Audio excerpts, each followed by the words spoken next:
Welcome to this special edition of the Yahowah blog. We are here in our library studio with both Leah and with Rich, and we're continuing. This will be episode. Well, this is also true, and that was Leah's voice there, and Wookie is here. He just had a quick pick me up with a little cappuccino, and has decided he would munch down on the cookie stir stick, and Ashar is doing what she shouldn't do, which is to bite her paws. So it's a rough start here in the library studio. But we are returning to episode 3 of The Last Word Picture. It is the 31st Mashal. It is a stunning portrayal. It is the great plot twist by quite the plot twist. The ultimate playwright. You know, if you look at the Torah, Prophets, and Psalms all the way through, it just is great play that was created by Yahowah with interesting characters punctuating the scenes. I disagree. Stirring dialogue. Very real people all the way. Very real people. I disagree about it being a play, though. I think it's a love story. Yeah. And it is a story that has a flashback in the sense that it begins with creation and then into the Garden of Great Joy, into Eden. And that is where we return. So after 6,000 years, Yahowah is offering us the opportunity to return to Gan Eden. But there was a hitch in the giddy-up along the way. A little bit of a hitch. And there was a number of places where it didn't look like it was all going to play out the way that Yahowah had hoped. And every time that there was a situation that had to be resolved for the human experiment to have a chance to produce sound and usable fruit, well, God had to intervene with the addition of 1 or 2 people. And they were put into the scene and taken out along the way. You know, an interesting person in this regard, although we are only told that he was there and then he was not, and that he was with God. And his name is Enoch. And Enoch, based upon the Hebrew word for mortal, Enoch, is not a named character in a sense. He's just an indication by God that all the way through this story, when the characters need a little help so that they stay on track, so they stay on plot, that they are interjected. And the single most remarkable case is when Yahowah inserts the woman that he calls Amah. This is the most productive of mothers into the scene. And that scene that is depicted in the 31st Mashal, or word picture, it's a proverb, is that of this woman, a mother, trying to salvage the relationship between father and son. That would be Yahowah and Dowd. And it is really an interesting dialogue. It's interesting professions by Dowd. It's a marvelous depiction of this woman, and her husband plays a part in this as well. And it is easily the most unexpected plot twist that I have encountered along the way. And it is also a marvelous learning experience. We are going to continue to explore so many facets of God's story and why it is depicted this way and what was at stake. So we're going to jump back into the passage that we ended our last program, which just happened to have been the first statement of the last word picture. It reads, "These are the words of Lamow El Melek, who is the sovereign counselor and king, indispensable and inseparable from God." Lamow El Melek. This is a profoundly poignant prophetic pronouncement, which is a heavy burden to be borne, while paying tribute to someone tremendously uplifting, with strong, heartfelt yearnings, revealed in a prophecy pertaining to both the past and future. As a Mashal, it is a heavy load to bear, a problem which must be carried by one who is submissive to one who is more dominant. It is a stressful hardship to be lifted away. All is part of an announcement from God. That as a benefit of the relationship and to reveal the way, that would be from Ashar, revealing the path to get the greatest joy out of life. His his mother, taught to him for the express purpose of correcting him. Yashar Hugh.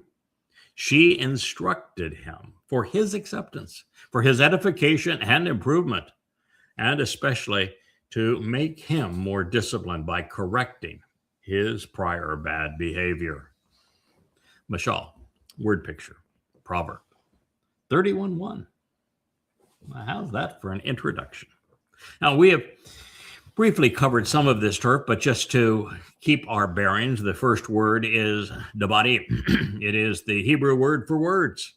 And these are those of Lamow El Melek. They portray his encounter with the mother who is counseling him, and with the El God revealing himself through these words and through this mother. Dabarym are the medium of communication. They are the means we use to think, the very tools of rational thought. They are the gateway to knowing and understanding. Dabarym are the most valuable tools in the universe. And communication is key to a relationship. Absolutely. Cherish them. The 31st Mashal word picture uses the term Massa, which is fairly infrequently deployed in these situations. It is horribly rendered in many English translations as oracle, which would be the Greek term to depict the voice of their pretend gods, but that's not what it means. No. The primary meaning of Mashah is actually a heavy burden. And because it is based on Massa, it is something that is very substantial and hard, a hardship that is Massa lifted and carried away for the purpose of saving the individual who is the beneficiary of this. That's all conveyed by Massa, the root of Massa. So it is, on top of all of that, a profoundly poignant prophetic pronouncement. That is to say that Yahowah brought this heretofore unnamed mother, although we'll find many references, and we've already considered several of them, that identify her. And she has been brought in this moment in time to counsel her wayward son. Because once sobered by her advice, and he was having a problem with the king's lives and lyrics, would actually come to embody all that Massa represents. He had slathered himself with a heavy burden of guilt. And once resolved, he would carry the guilt of every covenant member away, depositing it in Sheol. That's what was at stake.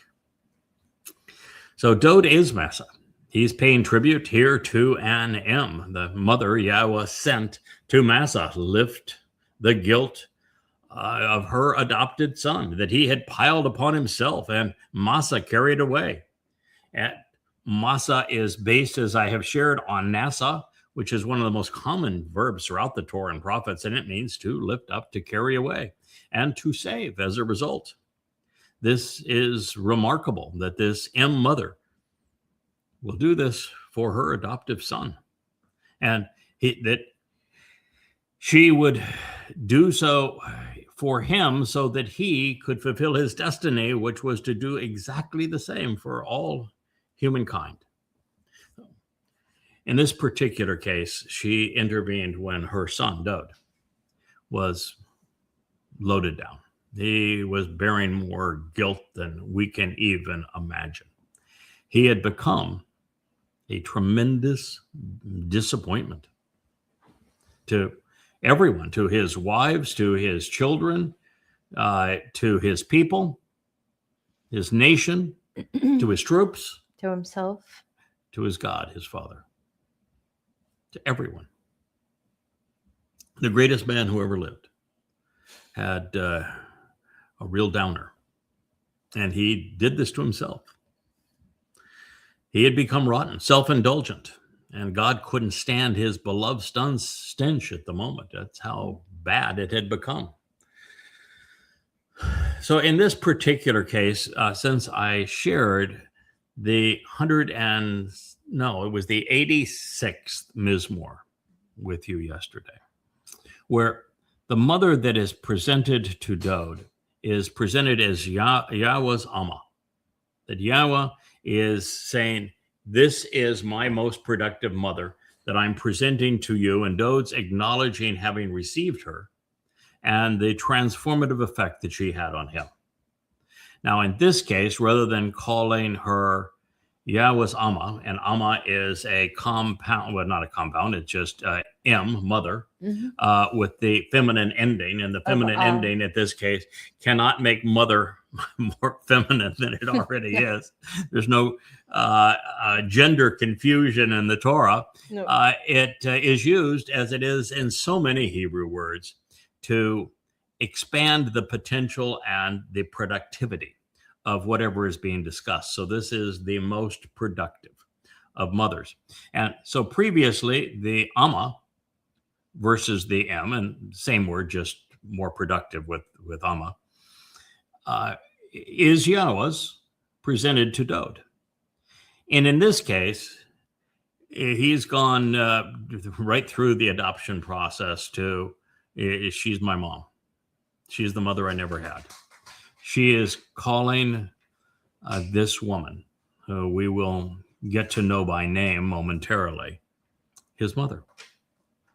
She is my mother. And he was writing this in third person of himself, so he used his mother, but yes, that's really what should happen.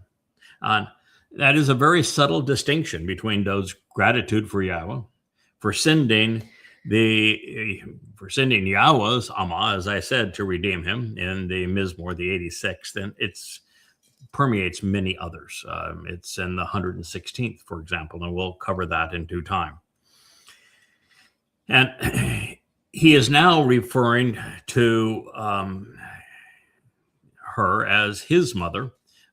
So there's a very slight difference here between the Mizmowr and the Mashal. And it's apparent that he knows that Yahweh sent her. Obvious, he calls it a miraculous situation. And that now he's just saying, I've accepted her. She's my mom. It's the mother I never knew I needed. And here's a king. He's at the time, he is somewhere between 56 years old and 70. He's a grown man. Yeah. Yeah. Grown men don't normally need their mothers. No. But this one did. And so the relationship is as it was always intended. Both parent and child realize that love by choice, adoption, is as real as love by birth. Funny, you would know a great deal about that. I would. Yes. Experience matters in such things. Moving to the third term comprising this opening statement, it is Ashar. Ashar is actually the Snow White lab at my feet that brought Leah and I together, as we will discuss later as we move through this last word picture. It is Dowd's favorite word, as it is mine. It's the first word that the king wrote in his initial Mizmowr, the first. And it's the first word of all of the Hebrew words, 25,000 pages of translations and commentary. It's the very first word that I translated. It is. Ashar. And I did so in the pretext for this discussion, which is 2 Samuel 7. And there is where the story begins. In it, we find that when guilt is associated with Dowd, that Yahweh has to take account of it, as he was doing here, which is why he sent this to visit with his son. And Dowd would, in fact, dispose of it when he earned Yahweh's trust again during the Moed of Massa, when he carried his and ours into Sheol, so that there would be no more accounting of it. Now, Ashar reveals that the final Mashal is shared to explain the way to receive the benefits of the relationship and how they were revealed and delivered.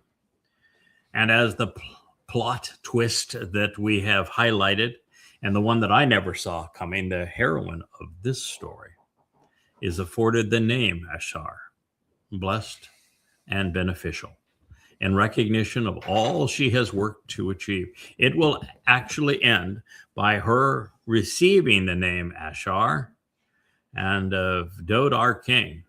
There's a lot of great women that have done marvelous things, but she is the greatest of all. But as they say, there is more to the story. I mentioned when Leah showed up on my doorstep 10 years ago, her name was Lisa. Since we were falling in love and beginning a new life, she asked me to give her a new name, which of course I did, calling her Leah Winn. Now, I recognize that that decision was inspired, even if I did it within seconds of the time of her request. And that is especially true after reading what follows. And Leah, who, by the way, was the mother of Yahud. She's the mother of Jews. Mm-hmm. And Leah literally said, with unfolding implications over time, then Ashar,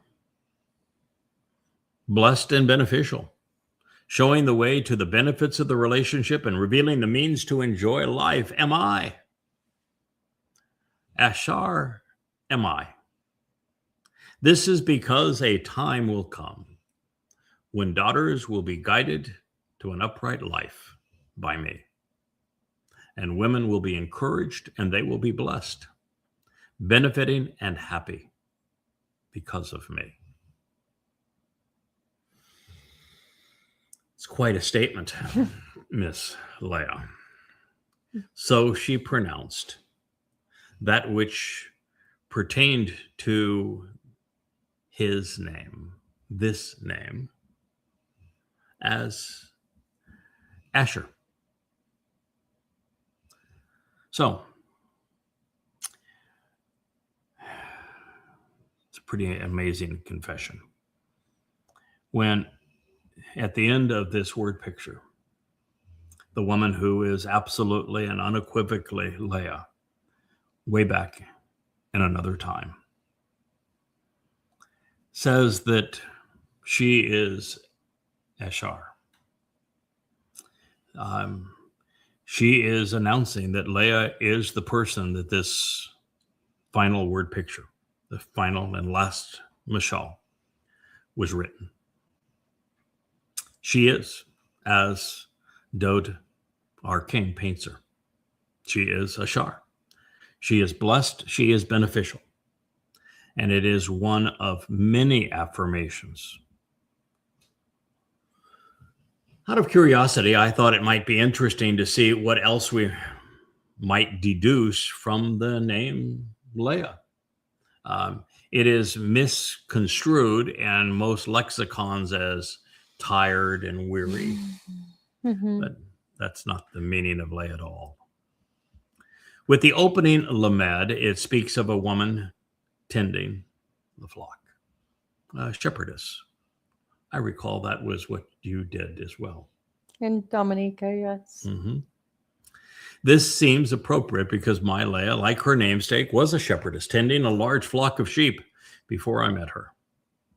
The most relevant term underlying the realization that Leah is the Amah, productive mother, is actually Ahab, because it's the conclusion of the name. And Ahab is love, which is where Leah ends. Therefore, if I may interpret the Hebrew pictographic letters, Leah is shepherding the flock by standing beside and loving her bull, because the letters are a shepherd's staff, a bull's head, shepherding sheep, standing by her bull, and the final letter is the hay, with the woman standing up, reaching up, pointing up to God. Now, if that were not enough to, of course, garner our undivided attention, the opening verb in the final word picture is Yashar. It reveals that Lamow El Melek, his mother, provided instructions for the express purpose of correcting her adopted son. There's not many people that tell the king, or any king, I'm sorry, you become a lush. You're a drunkard. You're way too into the girls and for all the wrong reasons. And you've already made a mess of things. And you need to get your act together and sober up, because I don't think you know who you are. And that's how she began with him. I also began that with you. Who are you? Yeah. I kind of start conversations that way. Yeah. Who do you think Who are you you? are? Who do you think you are? That's Who how are we you? began our conversation. She was a little more. Tell me who you are. Yes. Yes. Do you know who you are? With Dowd. So by using this Yashar, she is expressly correcting her son. She is Yashar. She's disciplining him. Her stated goal was for the king to Yashar, improve his behavior and his attitude, to Yashar, show some restraint as a result of her Reel it in, admonition. bub. Reel it in, bub. Yeah, reel it in. She was real. He needed to hear it.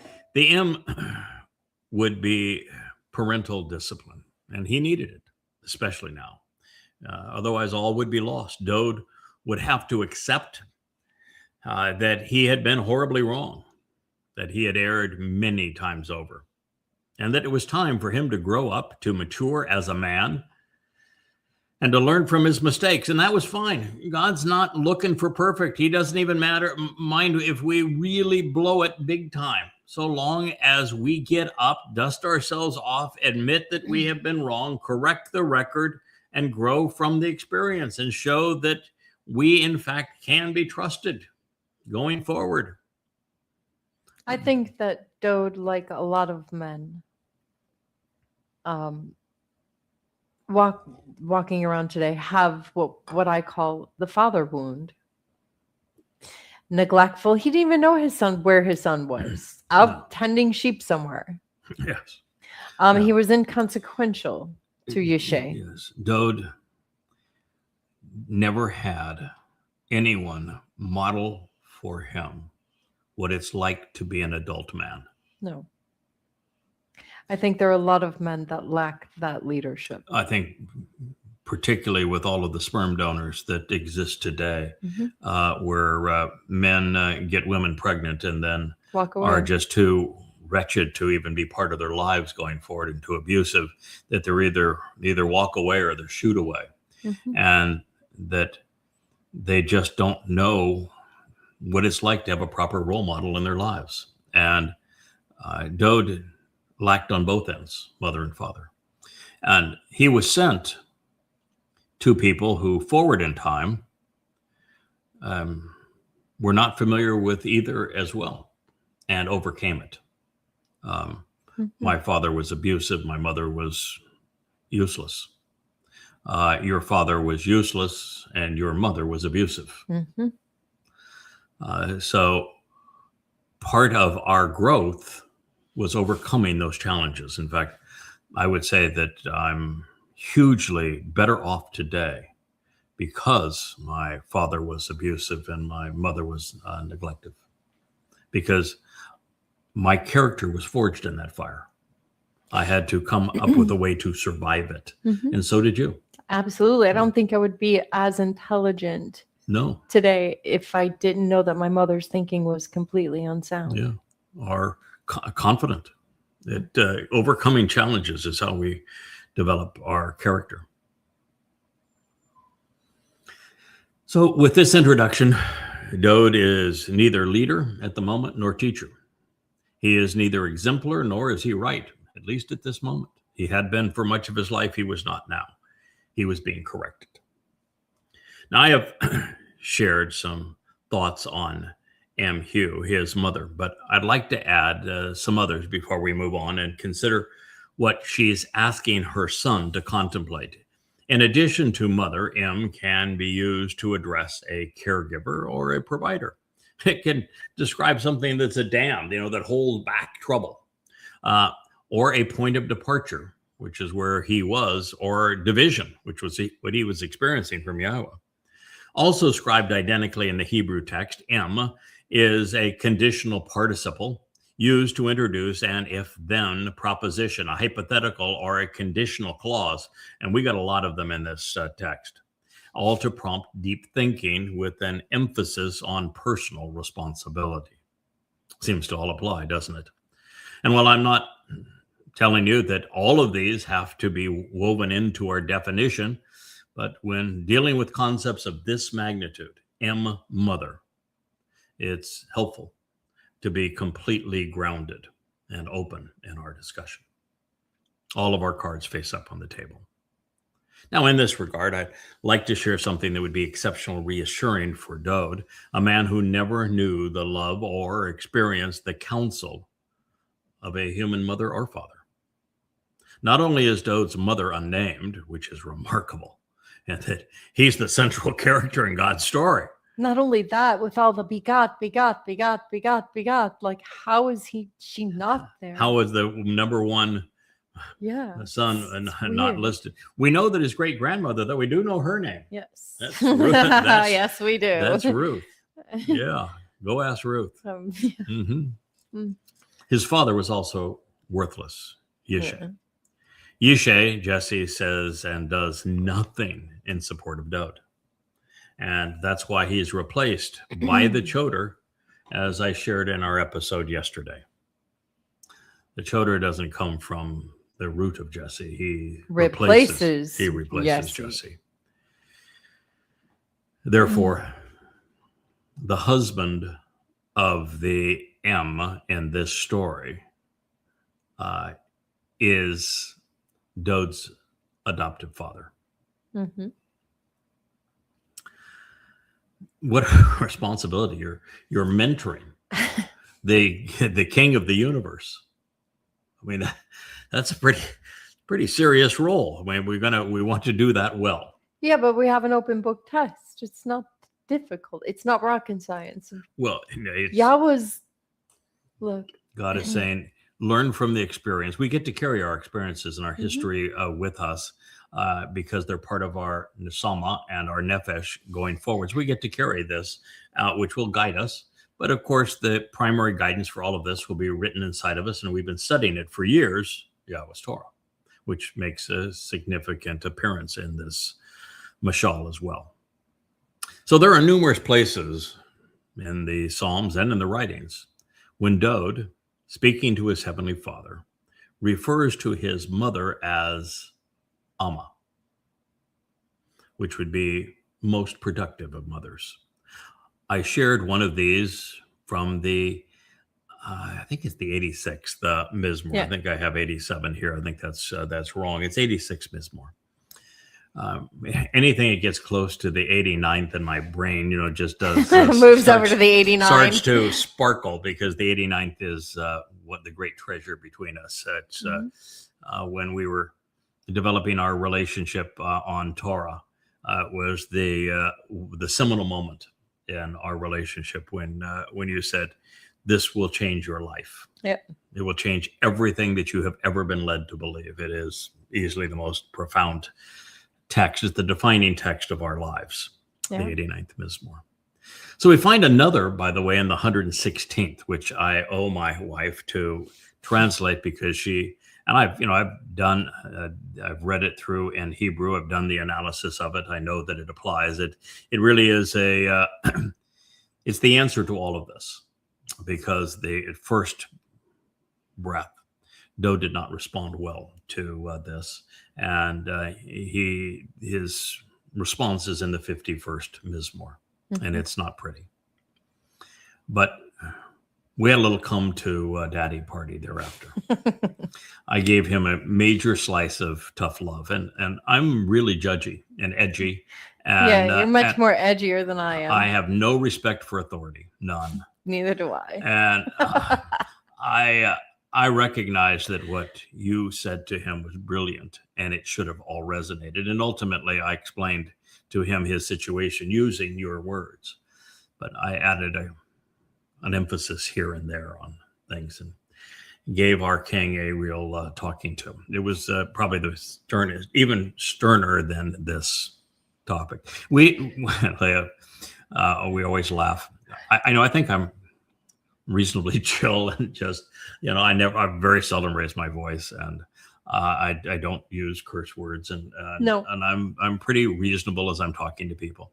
But there is a tone and attitude that emanates from me when I'm being stern. When somebody has pushed my buttons and what you did wasn't appreciated. You really ought not have done it that way. And if you get to be in my presence one-on-one, when something like that occurs, you are going to know that you've had a talking to. We've had people walk out from sent a girl to my office crying. Good God! But, I didn't threaten her. I didn't. No, nothing. But you ought not have done that. We had a discussion about this before. That was something you shouldn't. Yeah. She claimed you yelled at her, and she says, "No, I just used the voice." And I'm like, "Oh." Yeah, it wasn't the words; it was just the voice, and that's what happened with Dowd. Yep. Oh well. The voice. Yeah. Oh well. I was chosen for this job for a reason. So were you. So there are places where it is used, and one of those I've shared. Another is the 106th Mizmowr, which serves to affirm that the Amah's words would finally resonate with him. He was back on his game. He was ready to fulfill Pesach, Matzah, and Mow'edym. He was going to hell for a heavenly cause by the time we reach the 116th Mizmowr.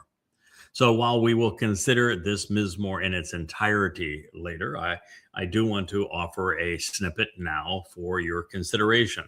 And this is indicative of the Amah, that is the basis of the last word picture. O Yahowah. Indeed, it is true. I am your co-worker. He finally came to recognize, oh yes, Yahowah. Indeed, it's true.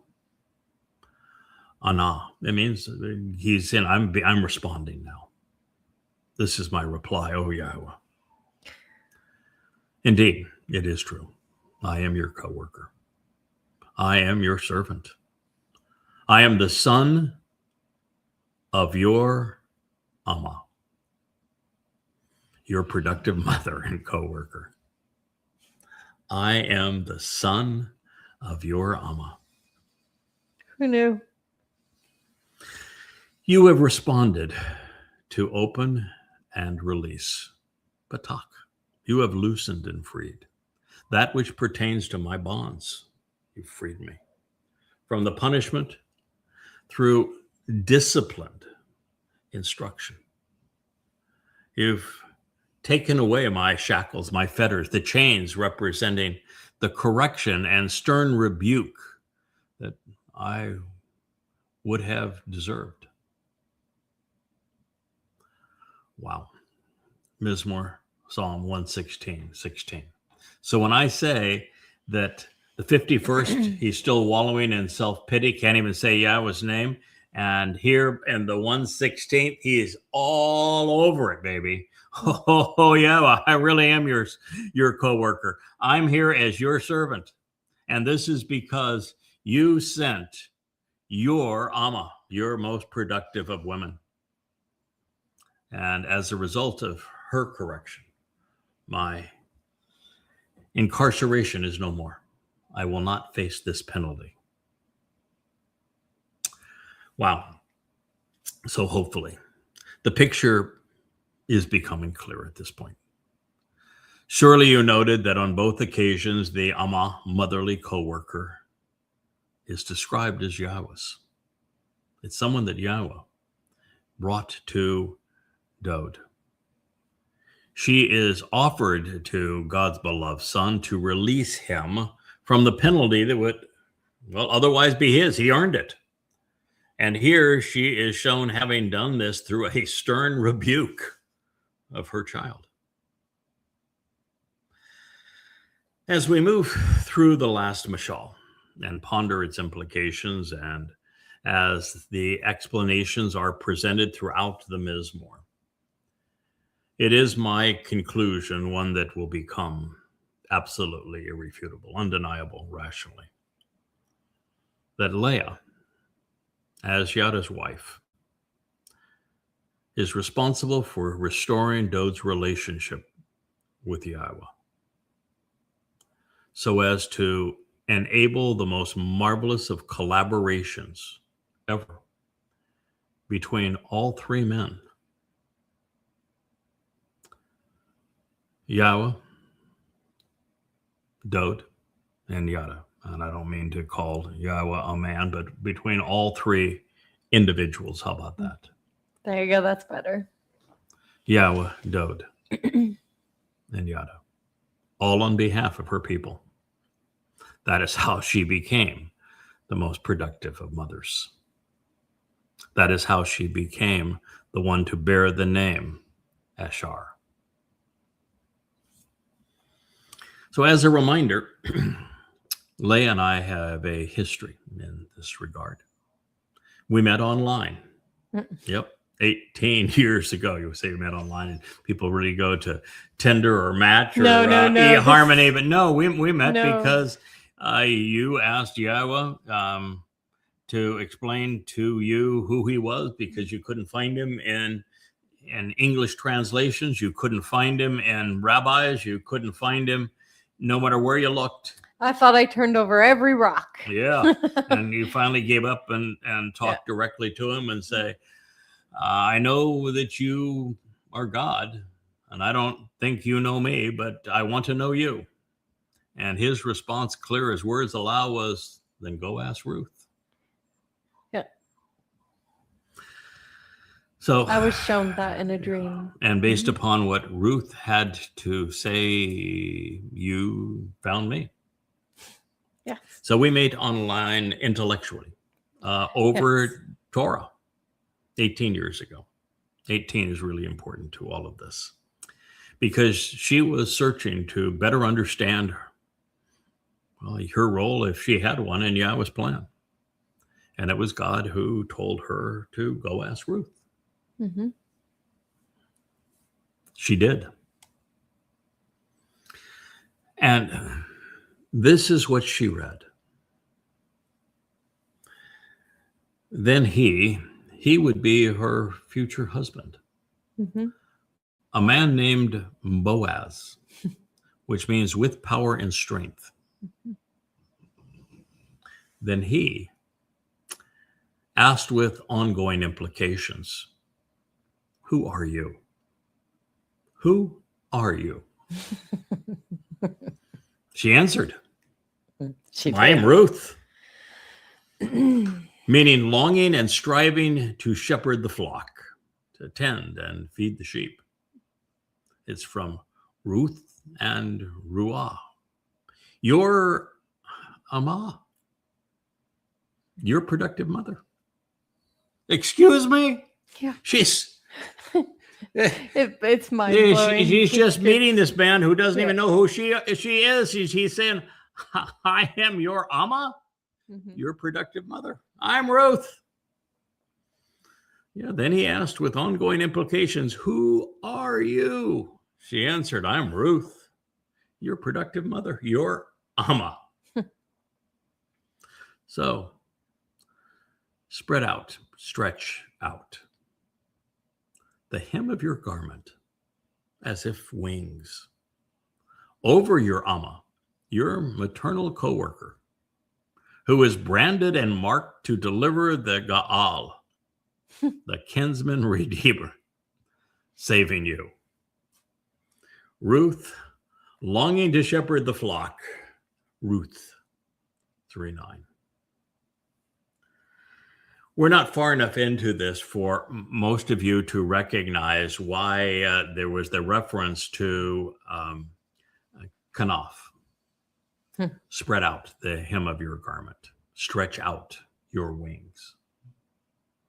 But the metaphor of a seamstress making the apparel for evermore, for Dowd, his bride, future bride, for the remnant of Yisrael, for her husband, for herself, for the grand weddings that will take place on Yom Kippurim, for the attendees who will benefit from the Towrah sacrifice of her husband, for all of those who are the entrance into Gan Eden.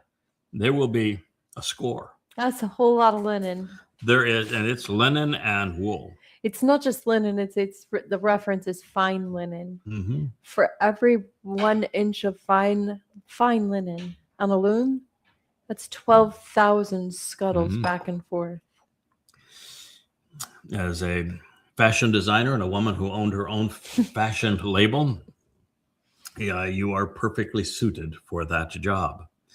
But in fact, if you're not wearing, and this will become apparent, Leah's apparel, you won't be re-entering Eden.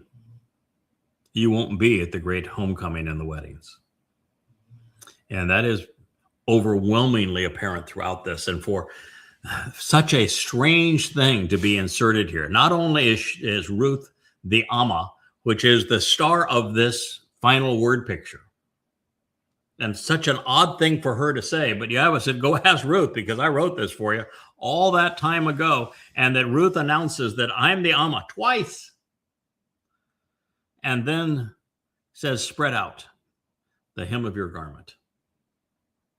Cut off over your Amah, co-worker. And what is she going to do? She is telling a man that she has never met that will ultimately, by reference, be one of the 2 columns of the temple. Kinsman Redeemer. It ain't Jesus. And she is telling him that she is going to deliver the Gaal, the Kinsman Redeemer. Kinsman Redeemer is Dowd. Wow. And she did.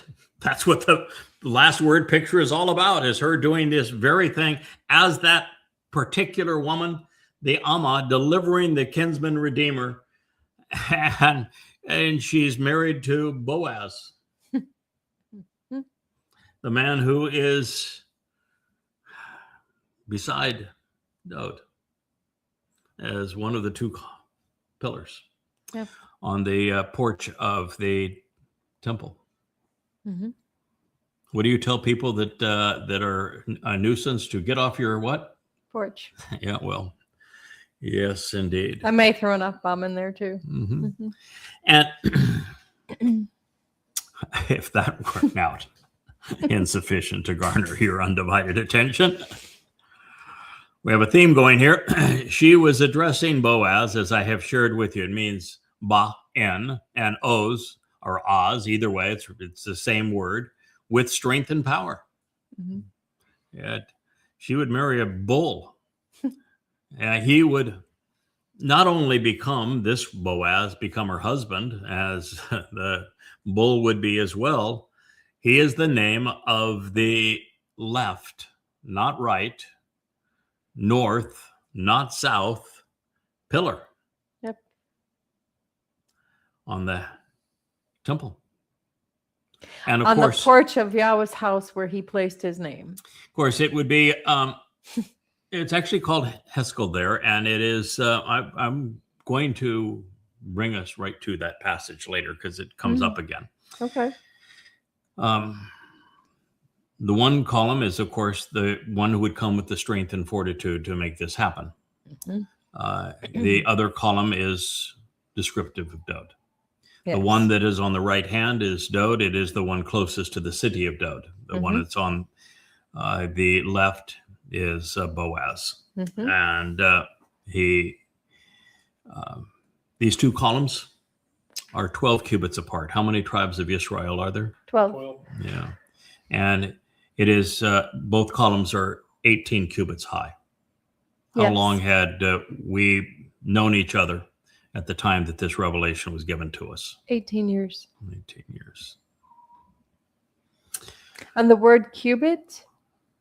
Is the same as M. Amah. Mhm. Yeah, Amah, as in the most productive of mother, Mhm. and cubit, Are the same. exact same word in Hebrew. So she is the measure of all mothers. Mm. So No Yahowah, pressure there. Yahowah was clearly having fun with my wife. For a purpose, of course, even if it were one that she would not fully appreciate. For 18 years. For another 18 years. But I recall her with this little piece of paper. One sparkling morning, she says, I'm going to make this worth your while. And she did. And she says, here's your piece of paper. Yeah. This is your receipt. Yeah. Go translate this. Yep. And it was the last word picture, the Mashal 31. And I was suitably inspired. Actually, I handed it to him the night before, and that I read on to the rest of it. I was chasing down one specific word. Was very interested in this one word, and I actually thought about going and stealing it back. You did. And sweeping it under the carpet, but I didn't. Tried to do. Yes. Yeah. I recall. Yeah. Upon reading Yahowah's answer from Ruth, Lisa, now Leah, began searching to see if anyone had spoken of this remarkable woman in association with God and our redemption. Because Amah is never translated as most productive mother, the measure of mothers. Never. No, it's a slave woman or maid servant. Yeah, maid servant. So, Female slave. I am your maid servant. So she wouldn't know. Well, obviously, she was bragging about it. She was going to deliver the Kinsman Redeemer. She was boasting. So who was this good woman? Well, that brought her to me because I was the first to realize that while Yahowah consistently portrays himself as our father, always in the masculine singular, his Ruach spirit and his Nefesh soul are feminine. The Isha fire that he encourages us to approach during the Mow'edym, well, feminine as well, as is his Torah guidance. Also, so is the Bereth, which is the crown jewel of the Torah. And so from all of this, I had extrapolated that there must be a maternal aspect of Yahowah's nature involved in our redemption, and it made him, from my view, more complete. It didn't make him father and mother. It just made God's whole persona more complete. Why Yahowah ends with the ending. More productive, more complete, more nurturing, more loving. And I extrapolated this to the idea of the Ruach Kodesh, the set-apart spirit, making a garment of light, which I will speak of extensively as we move through this last word picture, to adorn the covenant's children during the Mow'edym, much like a loving mother would adorn a beloved child. I had been right all along. I just had the wrong seamstress. The perception of a beloved seamstress is borne out throughout the Mashal, Proverbs 31, and to an overwhelming extent. I mean, it is the primary theme all the way through.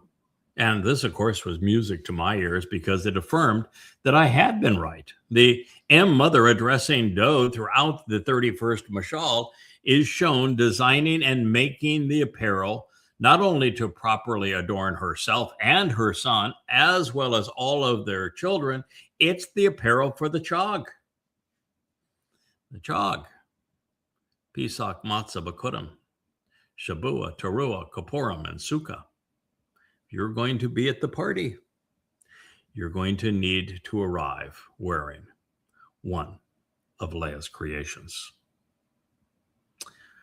Also, throughout the Mashal word picture, there are copious references to a mother's insight and compassion and the relevance pursuant to our redemption.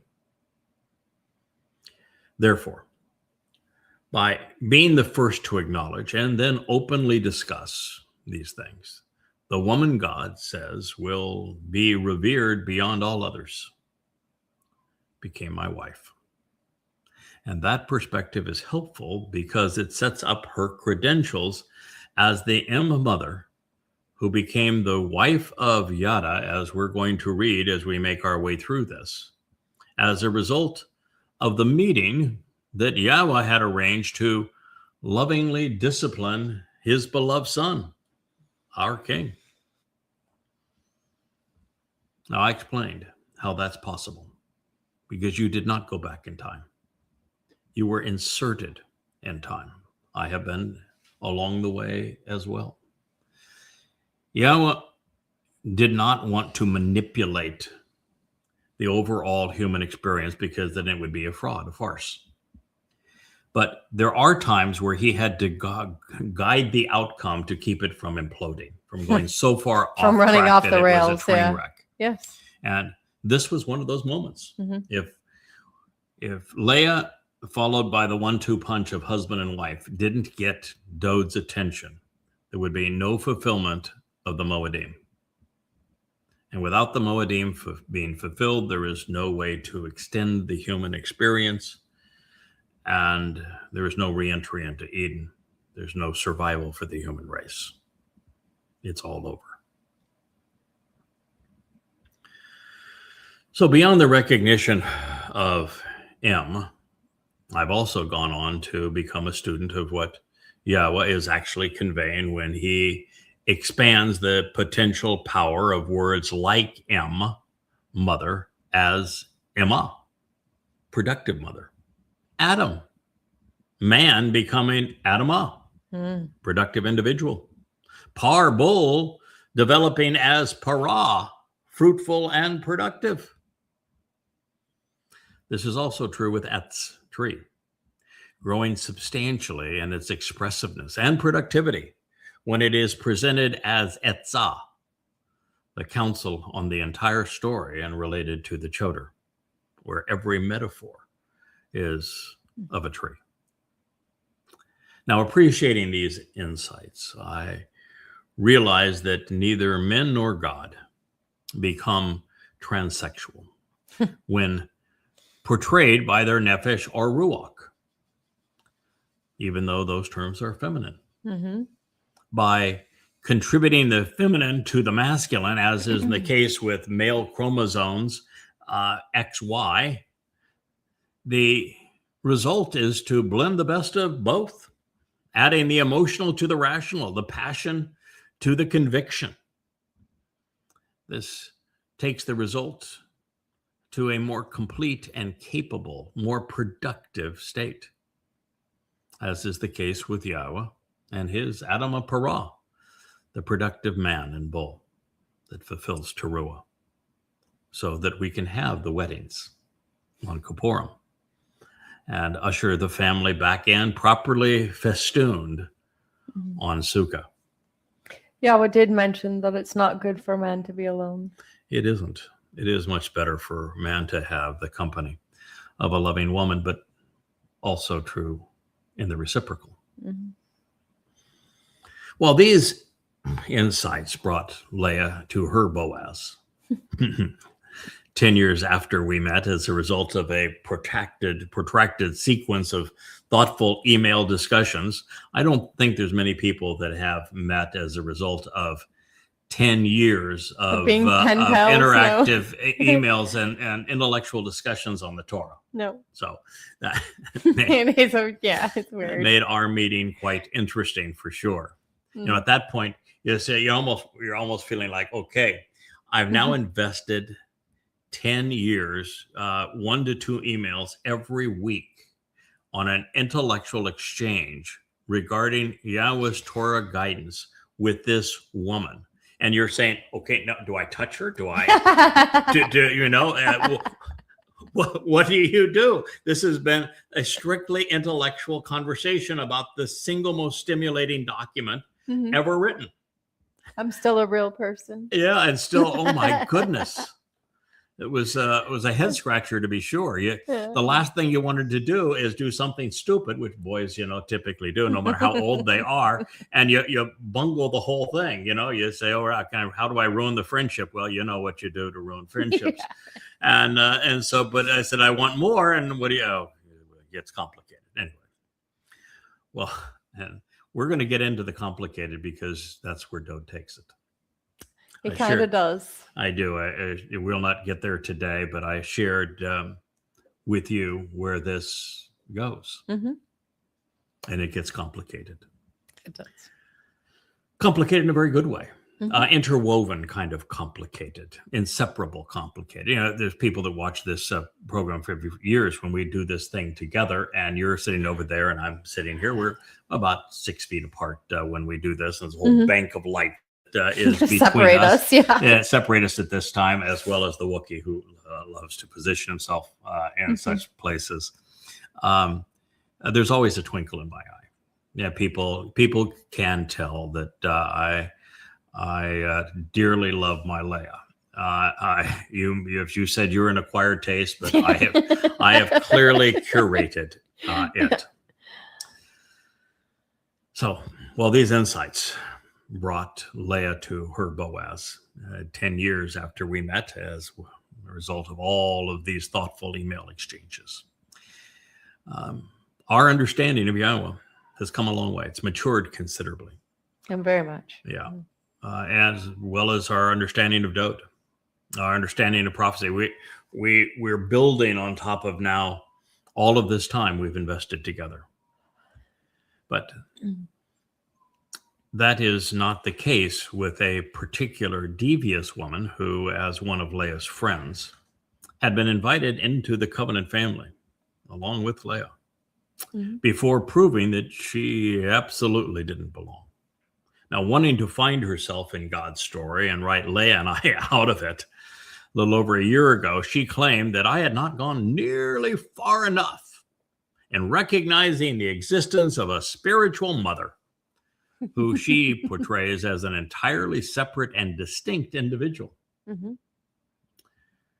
And the fact is, I had actually gone just far enough to garner Leah's attention, which wasn't by intent, but boy, did it work out well. That was by design, I think, with Yahowah, and also to earn Yahowah's respect for going where his words lead, thinking it through. But without going anywhere close to the point that Yahowah was transformed into a hermaphrodite by the mother goddesses. Who pretend to speak for God. Making this ever more poignant and relevant. The psychotic woman not only turned on my wife, disparaging her, mercilessly shattering, slandering her, and really a jealous rage. She wants to replace her. She formed a mother goddess cult by passing herself off as authoritative, all by imitating me, of course, while attracting her audience by hashtagging my name. So Yahowah's denouncement of her in Yeshayah 57, Isaiah 57, which we shared on previous programs, Back to the Garden in that series, seems to set up God's admiration of my wife here in the last Mashal. And be careful who you pick on. Miriam would learn that lesson by going after and slandering Moshe's wife, Zipporah. Michal would learn that lesson the harsh way. She would. When she said to Dowd that, you aren't as kabod, you aren't as significant with God as you think you are. That's what she said. Particularly with the Amah. And Dowd came back and said, well, we'll have to go ask the Amah whether or not I am as significant as you say. Amah is the same word we're dealing with here. Yep. And you and I see Dowd as the most kabod, powerful, significant He is significant. of men. We admire him. In fact, we admire him, I think, more for overcoming some bad judgment. Mhm. That's how you prove that you can be trusted. More than all of this, with this proverb speaking for Mom, the mother goddess cult, is further condemned, quite frankly. You see, they have falsified all manner of nonsensical claims to conceive their mother god out of And the passages that don't ever mention an M or a ruach. Here's the truth. I mothered that girl for years, Yeah, and she tried to destroy me. yeah. So here in the 31st Mashal, the final word picture, after they claimed that they found their mother god in the 8th proverb, and it doesn't mention M anywhere in it or ruach for spirit anywhere in it. They just completely bungled it.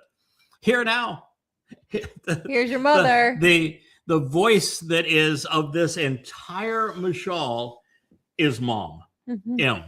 She does have a speaking role after all. So what they couldn't find one in the text that they misused to promote their mother goddess, but now when M is presented as the speaker, as the star in this entire final word picture, she eviscerates those that claim to speak for her.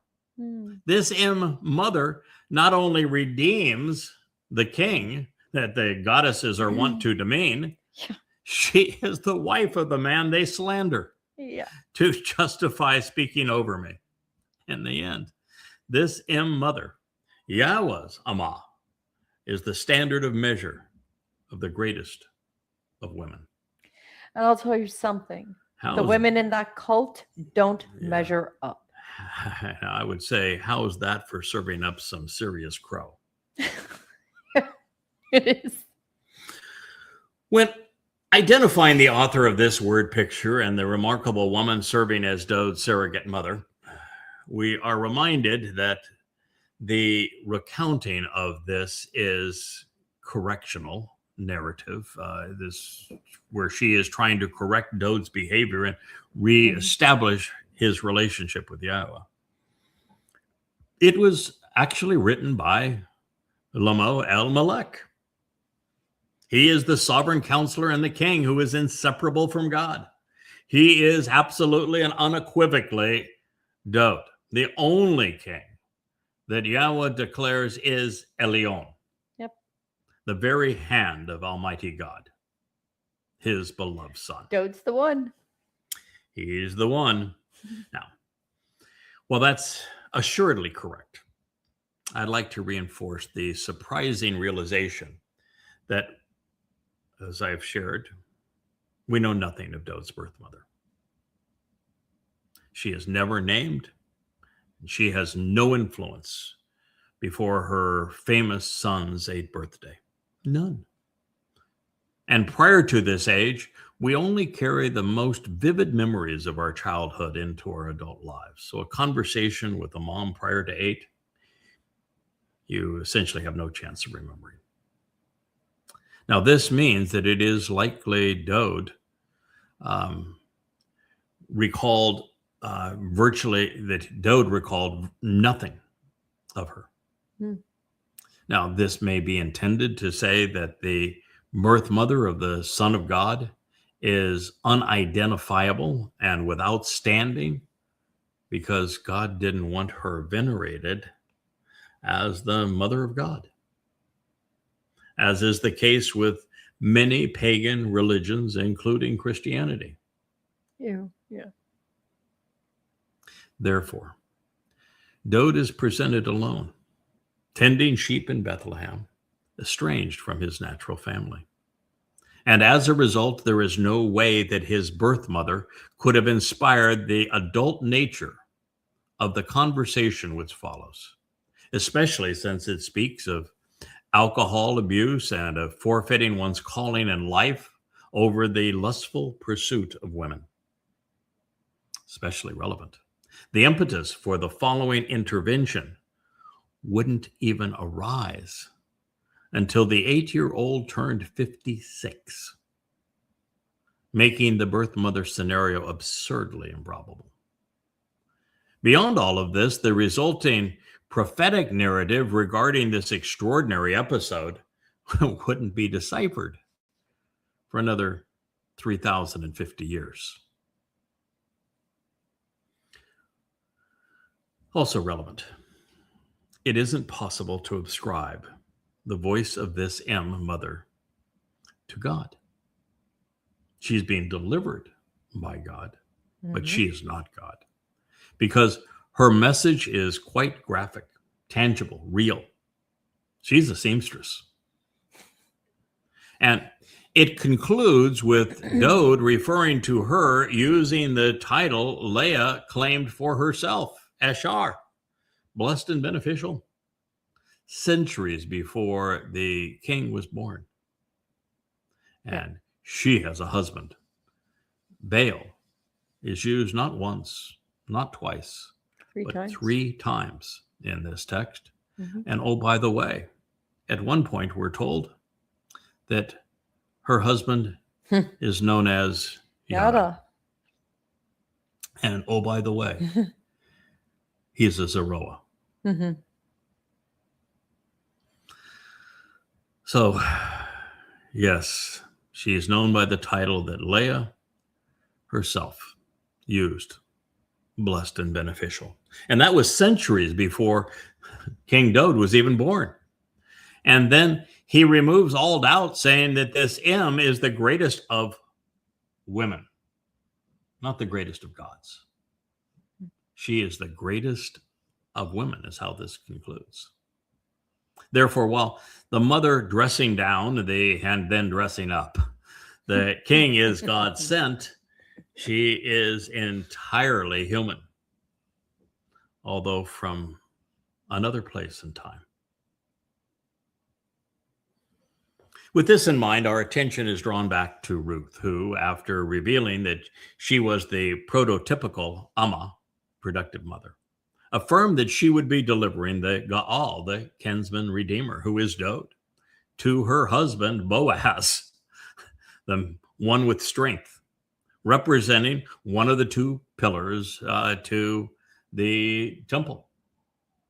And as we have already discovered, there are numerous other places in the Mizmowr and the writings where Dowd, speaking to Yahowah, says that God's Amah, maternal servant, most productive of mothers, actually intervened in this way to save him from himself. Well, that's a lot to unpack, to process. Of course, we've just begun. We're in the first statement. And as we proceed, it ramps up. I mean, each statement is like, holy mackerel. Did he just say that? I don't think holy mackerel is probably a term. But, we're good. But it's Irish upbringing. What am I supposed to do? You just say, wow. That's a lot to process. Each statement elevates the discourse. And it finally ends on such a high note, you just go, how did we miss this? It's easy to see why this is the final word picture. There was no way to top it. Well, we have thought about all of this. Let's go to the second statement. And as we do, I want you to be aware that there are no verbs. No verbs. Just interrogatories posing questions. And what follows. More relevant still, Miss, who are you? The mother didn't use the common word for son, which is ben. She used bar.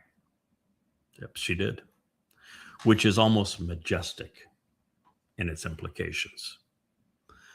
none of which anybody else would have known about Dowd other than two people who had spent the last 18 years of their life completely obsessed with getting to know Dowd. Yes.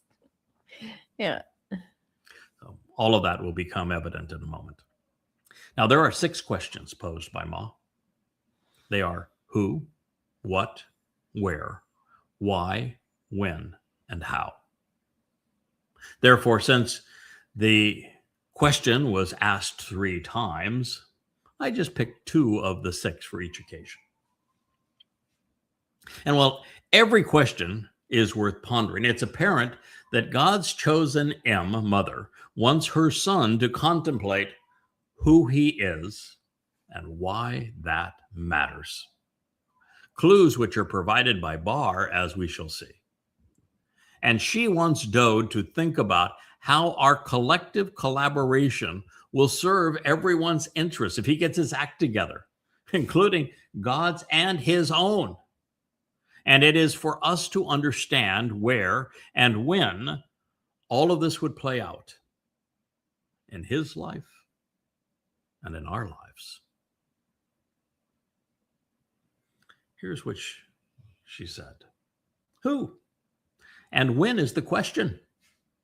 Who and when is the question? My radiant and bright chosen son.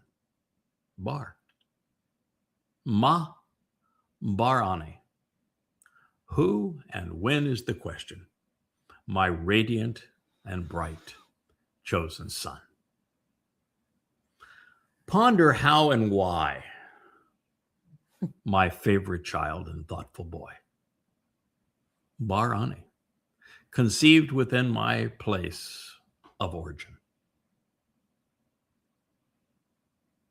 Consider what and where, my chosen son, whose brilliance is reflected in the moonlight, and for whom I selected for this relationship, by way of my vow and binding promise. That's Mashal 31:2. Now, if you think it's a little odd that Leah, because Dowd could be anywhere from 54 years old, really, to 70 years old at this conversation. I don't think she's right up at the end because he had to have time to recover and he would write a lot after this. But Leah's no spring chicken by this point. What are we, like 4,000 years old or something? She could easily be 4,000 years old. She is absolutely as old as Leah, which would take her back 4,000 years. Oh, wow. Yeah. Looking pretty good for a 4,000-year-old woman. Yeah. Hey. Do not ever offer, she says to her Bar, son who is reflected in the moon's light, or give. You should never bestow your authorization, your qualifications, or your competency, or your journey through life to women, for females, to someone who conceals the truth and who is destructive, who blots out and wipes away those with the authorization to lead. Proverbs 31:3. There are religious nincompoops posing as scholars. Yes, there are. And I'm sure that when people turn this over to their unthinking LLMs and their AIs and say, And you know, chatbots. Craig claims that the Lamow El Melek is Dowd and that the M is Leah. And they're going to say, no, the scholars say that it is Solomon who is the person that is the inseparable king from God, and that it's his mother that was saying this. That would be Bathsheba. She was the cause. She is not the solution. Nope. And she most certainly isn't Yahweh's Amah. She put a king on the throne who split the land. So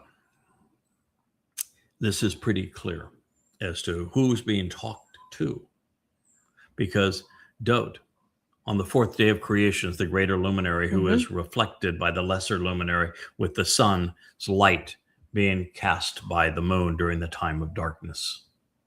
That is our collaboration. Yes. Dowd is the chosen one, not Solomon. Nope. Dowd is the ultimate thoughtful child. He's the bright, the radiant one. And so this bar is none other than Dowd, just as the Lamow El Same person. is Dowd as well. Same person throughout, yes. And she is saying, you need to know who you are. That's what this is all about. You're not any ordinary king. Yes, an ordinary king, you can go and do whatever you want to women. You can kill men. You can claim all women as your own. You can do whatever you want to do. But you are no ordinary son. No. You're reflected in the moon's light. You are the chosen one. You are the very Son of God. And because of that, the entire human experiment is hanging upon you getting your act together now and recognizing who you are and dealing with it.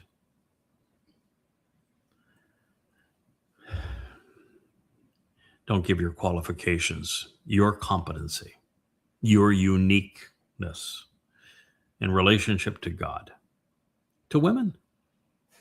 For what? Your path through life that is the single most important in all of the human experience, and you're going to give it to someone who conceals the truth and who is destructive? Read Bathsheba. She was fully complicit in all of this. Of course she was. Don't forfeit your authorization to lead.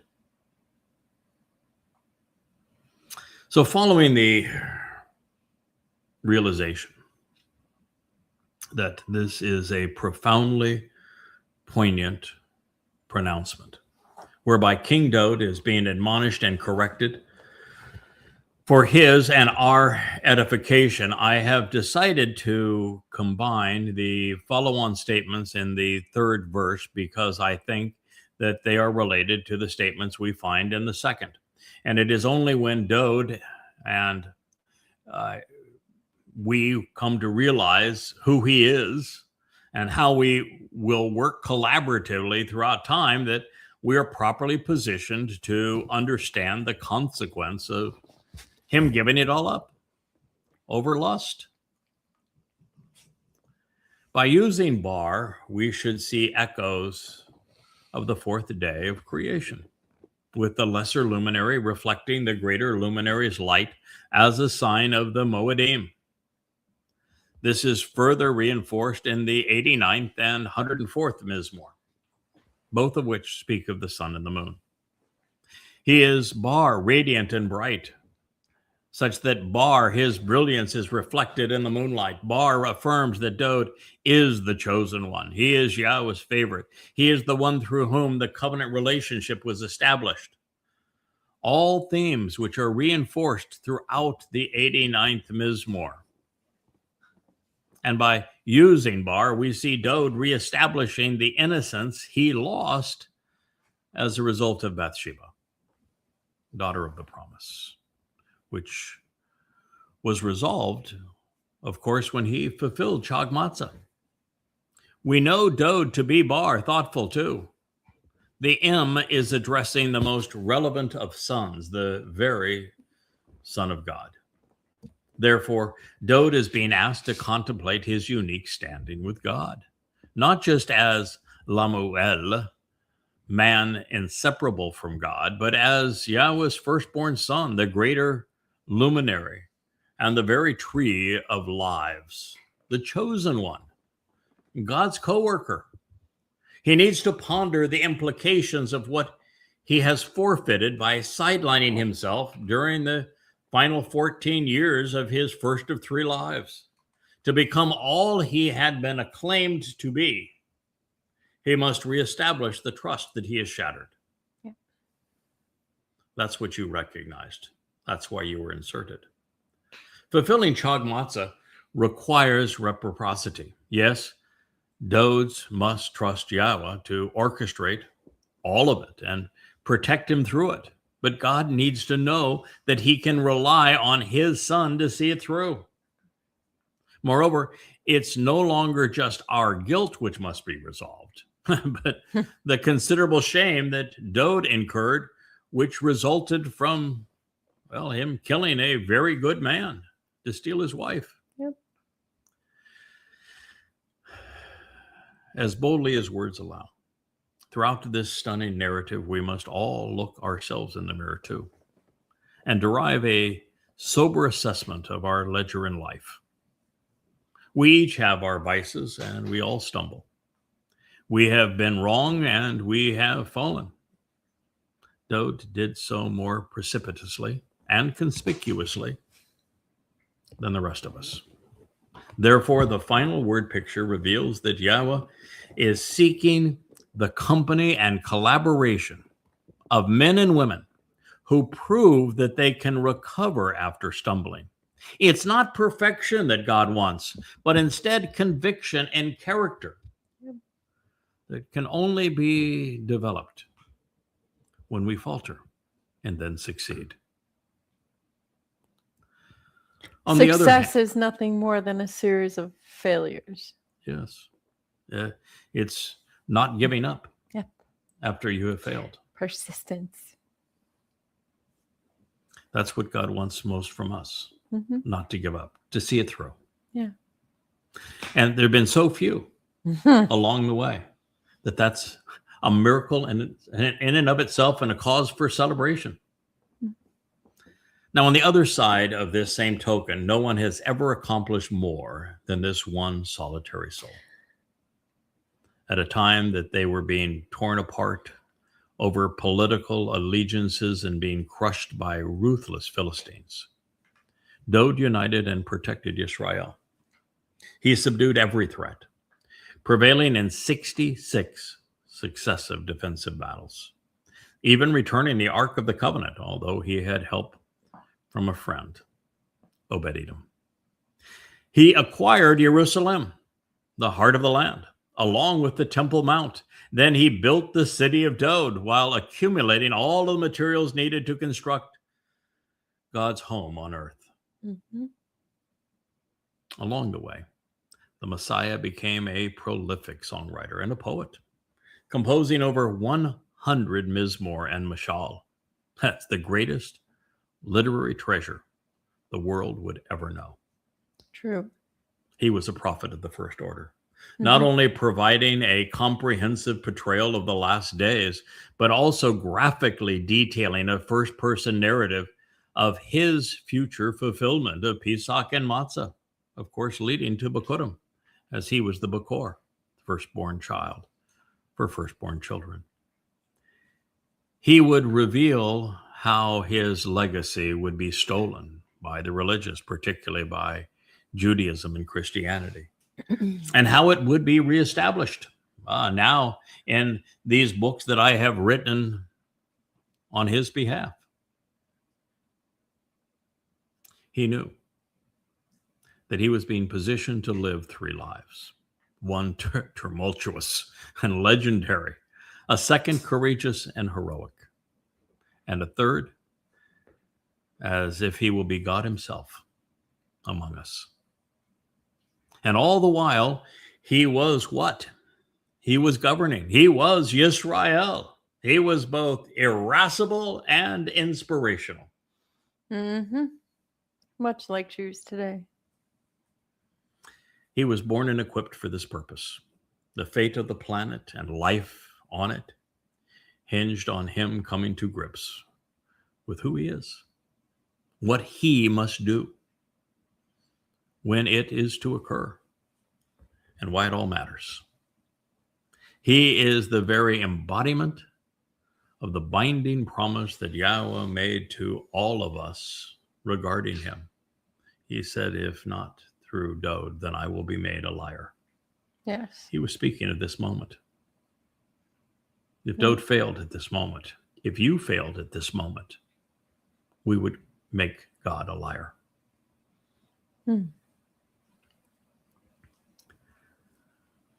So rather than press forward into the fourth statement of this marvelous, exceptional word picture, we are now an hour and a half into our presentation. I promised you that we would keep it to well under 2 hours tonight. And so we're going to take a pause. We'll take a break. We will be back with this material tomorrow. Fortunately, I'm now many days of broadcasting and live streaming ahead of where we are in the text.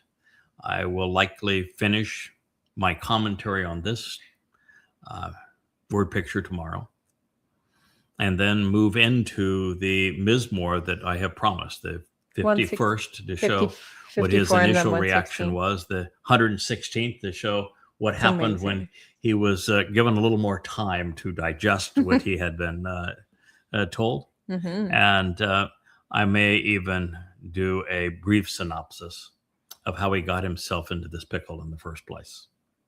So these are all things to come. There are so many life lessons in all of this that I hope all of you who are listening are growing from it, learning from it, enjoying the great storytelling of our King and of our God, and growing as a result of these very nurturing words.